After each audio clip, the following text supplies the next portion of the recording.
ময়ো সংবাদ মাধ্যমৰ যোগেদি জানিব পাৰিছোঁ আৰু দেখিবও পালোঁ যে যোৱা 29 নৱেম্বৰৰ যি নেকি BTC এছেম্বলিত হৈ যোৱা কাণ্ড তাত মই তথা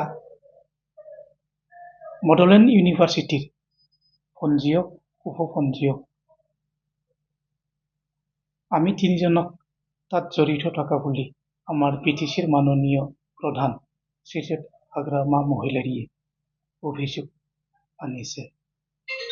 আৰু তেখেতৰ এই অভিযোগটো শুনি পেলাই মই অত্যন্ত মৰ্মাহত হৈছোঁ, কিয়নো মই কেতিয়াও এই কথাটো ভবা নাছিল যে মোৰ বিৰুদ্ধে তেনেকৈ কিবা এটা অভিযোগ আহিব পৰাৰ কিবা ৰাস্তা থকা বুলি।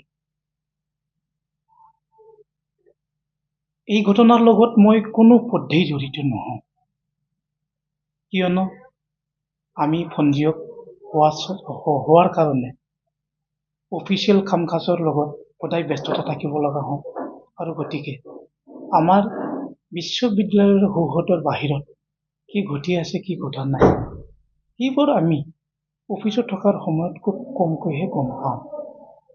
সিদিনাখন 29 নৱেম্বৰ দিনা হয় আমাৰ কোকৰাঝাৰ যি নেকি বিশ্ববিদ্যালয় ইয়াৰ যি নেকি ছাত্ৰ ছাত্ৰীসকল তেওঁলোকে আছুতীয়াকৈ এটা তেনেকৈ প্ৰটেষ্ট প্ৰগ্ৰাম লৈছিলে।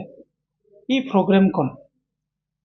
প্ৰগ্ৰামখনৰ সম্পৰ্কে আমি জ্ঞাত আছিলোঁ, আৰু এই প্ৰগ্ৰামখন তেওঁলোকে যেনেধৰণে আমাৰ পৰা পাৰ্মিশ্যন বিচাৰিছিলে তেনেকৈ তেওঁলোকে আমাৰ বিশ্ববিদ্যালয়ৰ প্ৰাংগণতে এইটো পাতিছিলে। আৰু তাৰ পাছত প্ৰগ্ৰাম হৈ থাকোঁতে আমাৰ ডিষ্ট্ৰিক্ট কমিশ্যনাৰ অফিচৰ পৰা ৰিপ্ৰেজেণ্টেটিভ আহি পেলাই তেওঁলোকৰ লগত আলোচনা কৰিছে, ছাত্ৰ ছাত্ৰীসকলৰ পৰা মেমৰেণ্ডাম লৈছে, আৰু তাতেই আমাৰ বিশ্ববিদ্যালয়ৰ যি নেকি ছাত্ৰ ছাত্ৰীসকলৰ প্ৰটেষ্ট প্ৰগ্ৰাম সেইটো পিচফুলি পাৰ হৈ গৈছিলে। তাৰ পাছত কিবা আকৌ যদি তেনেকৈ BTC এছেম্বলিৰ সন্মুখত কিবা যে প্ৰগ্ৰাম হ'ব সেইটো আমাৰ ইয়াতো নাছিলে। মই বা VC ছাৰ বা কোনো আমাৰ যি নেকি ইউনিভাৰ্চিটি কৰ্তৃপক্ষ আমাৰ কাৰো জ্ঞাত নাছিলে। পিছতহে সংবাদ মাধ্যমৰ দ্বাৰা দি আমি গম পালোঁ যে তেনেকুৱা ঘটনা হোৱা বুলি।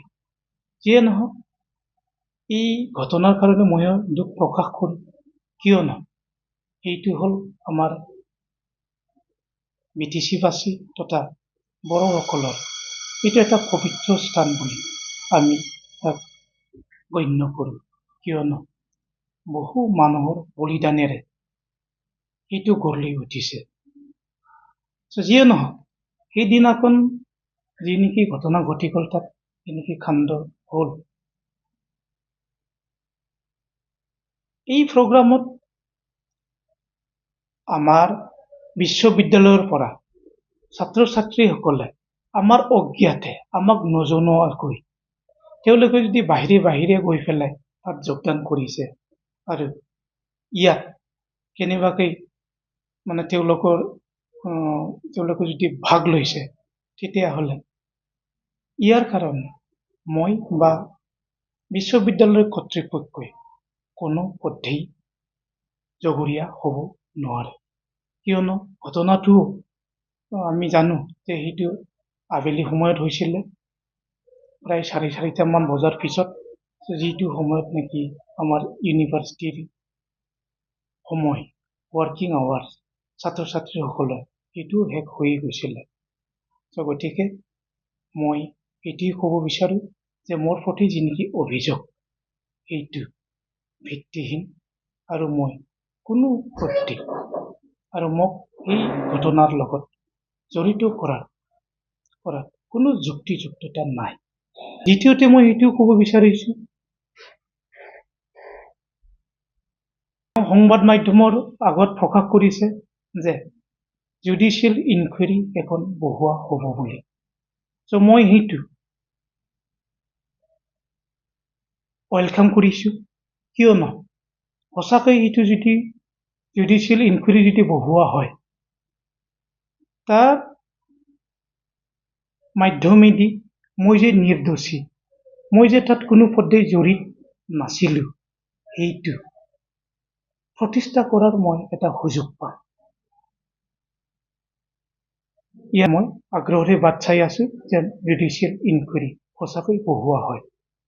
তৃতীয়তে মোক আপুনি যিটো সুধিছে যে মোক ৰিলিজ দিয়াৰ কথা, এইটো যদিও বা সংবাদ মাধ্যমৰ আগত কোৱা হৈছে, কিন্তু অফিচিয়েলি এতিয়ালৈকে আমাৰ ইয়ালৈ কোনো কমিউনিকেশ্যন অহা নাই। ইয়াৰ কাৰণে মই ভাবোঁ যে ইয়াত আৰু এই সময়ত কিবা এটা মোৰ পৰা মন্তব্য কৰাৰ প্ৰয়োজন আহি পৰা নাই বুলি মই ভাবোঁ।